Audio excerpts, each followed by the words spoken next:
Hey everyone, thanks for stopping by to another one of my figurine videos. This time I'm going to go through the Rainbow Mika S.H.Figuarts, which was a web exclusive for Japan. So if you want to get it, you'll have to use a third party or ask a friend to help you out and get it off the web store if it is still available. I'm not sure if it is.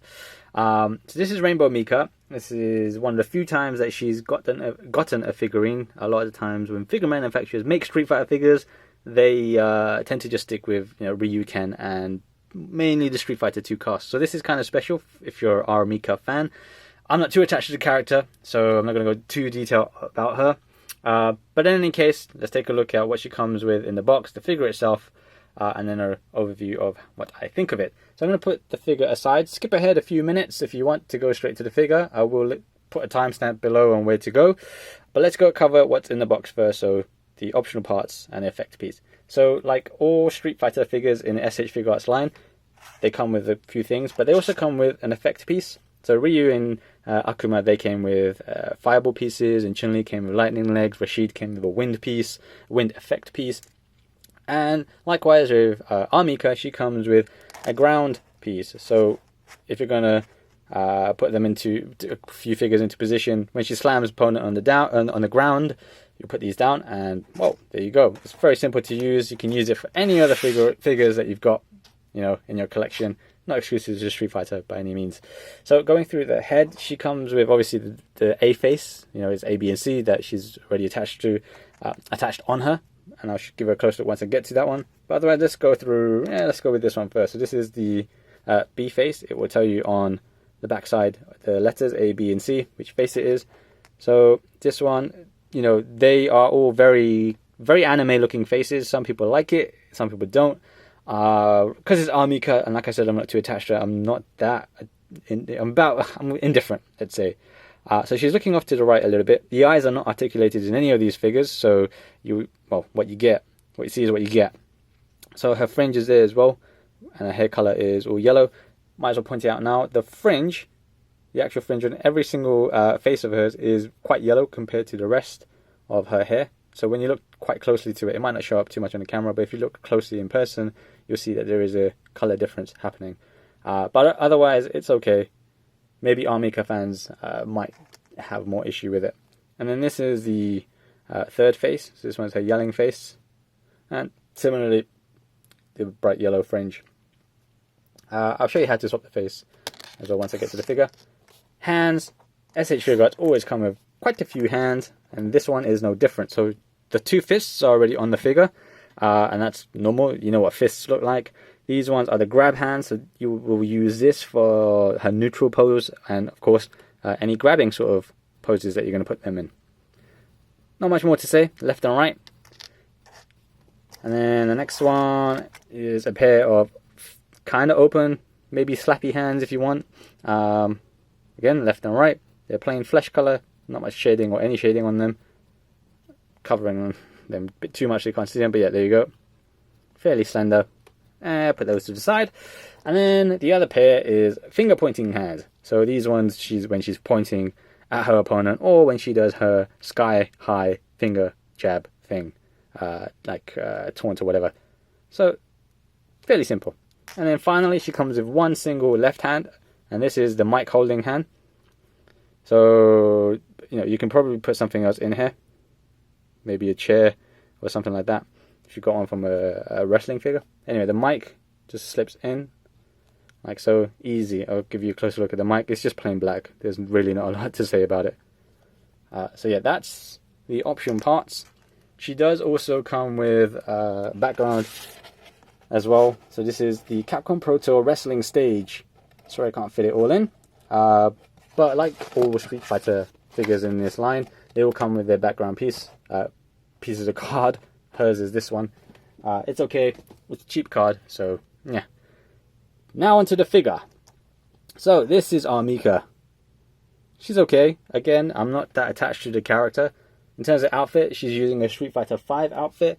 I'll have pictures on the box at the end of the video, but in the past, I don't know if, in the last video I mentioned that they've kind of dropped the Street Fighter 5 branding on these figures now. They just go with Street Fighter and then go with whatever version kind of figure they want. But she is using her Street Fighter V outfit, which is much more, well, it's equally as revealing at the very least as her Street Fighter Alpha outfit. Personally prefer the Street Fighter Alpha one. This one is a bit but if you're a Rainbow Mika fan, maybe you feel different. Anyway, so she's using the same blues and she still has the same blonde hair color, and of course she's still heavy set, so let me just get that out of the way. In terms of articulation and everything, she's kind of okay, and detailing as well is not too bad. It's fairly simple, there's not a lot going on in terms of skin shading and whatever, but let's go with the articulation first before I give you an even closer look to the paint and everything like that. So pigtails straight away do move. They're okay. They don't drop down right now. Maybe after a lot of use they will drop down, but for now they are okay. Cammy had a similar thing going on with her pigtails, so it's good to see that. She can't look up too much, about that much. The back of her hair kind of stops her right there where my finger is. Might as well say it now. The laces on her mask are painted on. There's a bit of they are raised a little bit, so that's good detail. She can look down about that much. Again, the collar kind of gets in the way of her chin, but it's okay. And then she can turn right and left, and you can pull the head off if you want. You don't really need to for this one because the face, you just pull it off. I'll show you that soon if I don't forget. In terms of arm movement then, so she can move her arm up around so, and she can move it all the way around. Hopefully I don't get too overboard and yank a limb off, which can happen sometimes. So yeah, and the bicep like so, and then she does have wrist swivel, and then up and down. The cuff on her sleeve does not move at all. It is just molded on, so you can't do anything with that. She doesn't have any bicep like swivel here, but she can kind of move her shoulder like so, and then she can bring the shoulder out because the butterfly joints. Let me show you from the reverse, and then same with the other arm, so you can bring her arms close together, give you a top-down look. But obviously, it's only going to happen above her chest because she's quite large on the chest area. If you move them down with her arms like so, then yeah, they will cause some obstruction. Similarly, when she wants to crunch too, so she can crunch forward before her chest gets in the way. And then, this is a bit awkward going through this figure actually. Anyway, and then backwards. She can lean back, but then a lot of the joints start getting exposed, as you can see, and it actually looks really, really weird. It's quite off-putting. But if you are gonna like take fancy pictures and whatever, and fighting pictures of her, you can get around it. Like if she's leaning backwards, something like this. Obviously, you can't see too much, but creative people will find a way of trying to hide the exposed areas, which there are a lot. Obviously, she's not wearing a lot of clothes and everything. Everything is skin tight as well. Exposed joints tend to look a bit worse on that kind of figure. Anyway, so she can twist as well, like so, good amount. And then the leg, so these are joint straight here, so sometimes I can get a bit carried away and then the leg comes off, so she can do the splits around that much, and then she can kick forward, and then she can bring her leg back. And then in terms of the knee, she can bring her knee all the way there, so she can knee someone clean in the chin pretty much. Someone like Ryu, she can probably reach there by tiptoeing as well. The knee joint is a little bit ugly as well. It's okay depending on the angle, but when you're kind of looking at it this way, yeah, you will start getting exposed areas. And then again, that's going to be a bit of a challenge, not a big challenge, but a challenge nonetheless for certain people to try and hide. And then, of course, she has the ankle pivot, rocker, all of that noise, and the toe. So that pretty much covers everything in terms of articulation, I believe. I don't think I've missed anything out. In terms of detail then, so I covered already the back, and then she's also got the back of the mask even, and then she's got the heart shape around the back area, and then she's got the same as the cuff, that I don't know what you might call it on clothes. I forgot the name. Ribbing, maybe? I don't know. So that happens in certain areas of the clothes. It's just plastic. It's not super soft plastic. I guess if you heat it up, then it will become soft. And then, of course, the tights, whatever kind of tights you want to call these, but wrestling tights. And then the boots. The boots are pretty good. They remind me a lot of the Chun-Li ones. with the lacing going all the way down. Minimal shading, there's a bit of grey going on. Not sure if you can see it, but yep. No, not much detail on the bottom of the boots. I think Cammy had the best detail on the bottom of the boots so far. What else is there? What else is there? Oh, the hair. I guess you can kind of see the hair. The darker brown shades. Darker brown, darker yellow even down here. And like I said, this face also has the fringe, which is bright yellow. So, how to change the face. If you don't know how to change the face, well, maybe you haven't had a lot of figures, but I'll show you. So with R.Mika, it's not too hard.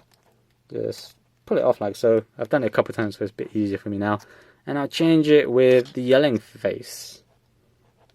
And then just put the face on. Make sure it gets a solid fit. Checking all sides. There we go. And that's her alternate face. Very easy to do. Pull it off like this, or pull it off by the chin. Up to you. If you saw my Overwatch one for Tracer, sometimes you have to be careful depending on what the face is. But hers is, you know, there's nothing that's going to come off of her face. Hopefully. And then hands. Hands are always a fun one. So let's change her left hand because she has a mic, right? So just pull it off. Gently. Heat it up with a hairdryer if it's too stiff. You don't want to snap the joint or anything like that. And let's put the mic hand on. There we go. Mic hand is on. And then we can put the mic in. It's not the most solid fit for the mic, so you know it might come out now and then. Posing, you can get her into a few familiar poses, and whether that's her, you know, iconic moves, so she can definitely do her butt splash move. That's not exactly hard to do. Her taunt where she's using a mic in Street Fighter 5. Any other wrestling poses, she can probably do them. Subject to, say, her wrestling outfit getting in the way, and of course her big chest getting in the way. But she can do a lot of poses. Overall, I'm not a big fan of the figure. Just because of the character, I don't really like the way the character has looked anyway. I mean, I like her story and things like that, and her interaction with other characters like Zangief, but in terms of her, you know, R.Mika herself, I'm just kind of like, yeah. I've used her a few times in Street Fighter 5, but I don't use her anymore. But I know there are plenty of R.Mika fans out there that are probably gonna really like dig this figure. I'm just kind of indifferent about it. Oh, by the way, in terms of height, she's about 15 centimeters, similar to Ryu. So I'll bring him out. So getting them standing side by side. Ryu looks a bit taller. To be fair, R.Mika's legs are split a little bit further apart. I can't remember how tall R.Mika is, you know, statistically. I know Ryu is 5'10", but maybe it's okay. Maybe R.Mika should be a bit shorter. I'm not 100% sure. I'll have to look it up. But yeah, they look fine together. I mean, I don't usually have them all out together anyway, so I don't really feel the difference. But yeah, it's all good. It fits in line with all the Street Fighter figures that are currently released. I'll take a picture of the box, and that will come towards the end with the rest of the photos that I usually take. And that's exactly what I meant when the mic doesn't always stay in. So, you know, don't be careful not to lose it. So that covers R.Mika. I think the next figures that are coming out for the Street Fighter line are Ken and Sakura. Sakura looks so good. And Ken, I think he might be better in person. So I'm really looking forward to those come June, July, I believe it is. So that's R.Mika. Check out the other videos if you haven't seen them already, where I cover Ryu, which I'll bring out again, Rashid, Cammy, Chun-Li, and Akuma. So everything that's come out on the S.H.Figuarts line so far, I've covered them. So do check them out in the rest of my channel. I'll also cover other figures from Revoltech, for example. So if you want to do a Marvel vs. Capcom sort of thing going on, then hey, maybe that would be an interesting thing for you to see. So thanks for watching. I'll see you in my next video, which, well, I won't say who it's going to be. I had plans, but they don't always work out. Thanks for stopping by again. Check out my other videos. Peace out.